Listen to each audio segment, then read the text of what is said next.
Arising from the ashes of Blizzard's failed MMO Titan, Overwatch quickly took the reins as one of, if not the, leading multiplayer FPS/hero shooters of the late 2010s, bursting onto the scene and taking both the gaming and esports world by storm.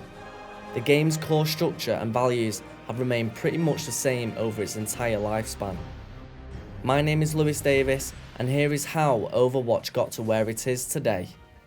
Before Overwatch's initial release onto PC, Xbox One and PS4 on May 24, 2016, a group of directors, designers and developers at Blizzard teamed up to revive Titan, turning it into an accessible team shooter that would withstand the test of time. The digital wizards faced with the task consisted of a star-studded array of well-established and experienced kings of gaming: Jeff Kaplan, Chris Metzen and Aaron Keller, and many more. With such prowess and talent in the collective's locker, the turnaround for the game took a measly 5 months to make from scratch, which in technical terms meant it was pretty goddamn quick. Whilst it was labelled as playable and fun, the majority of the work afterwards was geared towards expanding and refining the character range, tweaking the overall balance of the game's mechanical performance, and producing new maps and game modes to eventually dot the I's and cross the T's, well, for the time being anyway. But what came next was something even I don't believe Blizzard could have foreseen.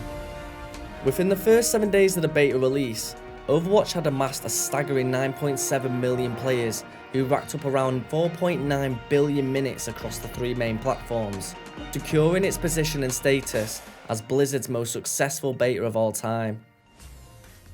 The news of this groundbreaking title whisked around the world into homes in more than 190 countries and became a household name in the world of gaming and esports seemingly overnight. The other nominees bolstered titles of gaming divinity. However, there was one bittersweet enemy that Overwatch fans were torn between choosing, not just to buy, but to also vote for.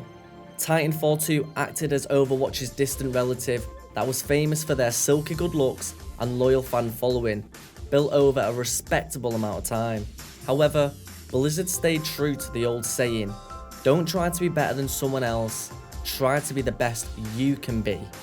And lo and behold, the less established, less popular title stole the award from the prams of some very muscular and mean looking babies, as Overwatch was crowned Game of the Year 2016, and deservedly so.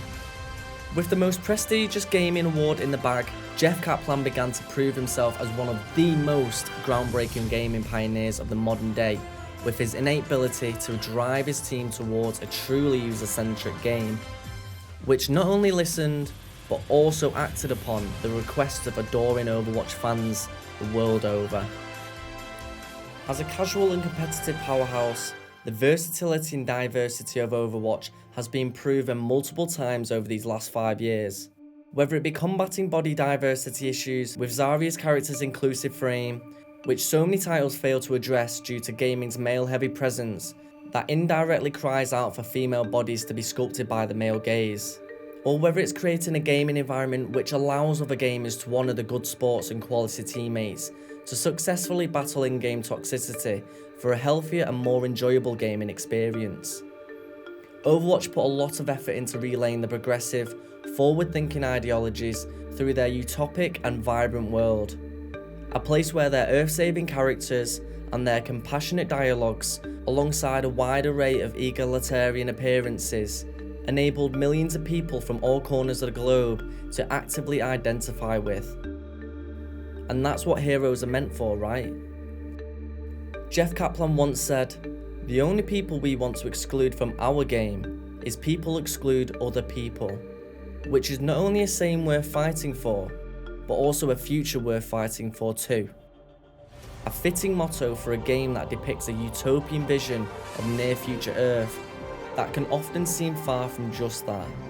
It's portraying this idealised future where all of the problems that we are going through now are eradicated, says former competitive gamer and journalist Jonathan Lee. With Jeff Kaplan's departure from Blizzard after the announcement of the well-awaited sequel Overwatch 2, the important question is no longer what numbers can it amount to, but rather how many lives can this title positively affect with its influence on the thoughtful, pro-human population of Earth. I have all faith that it will do just that.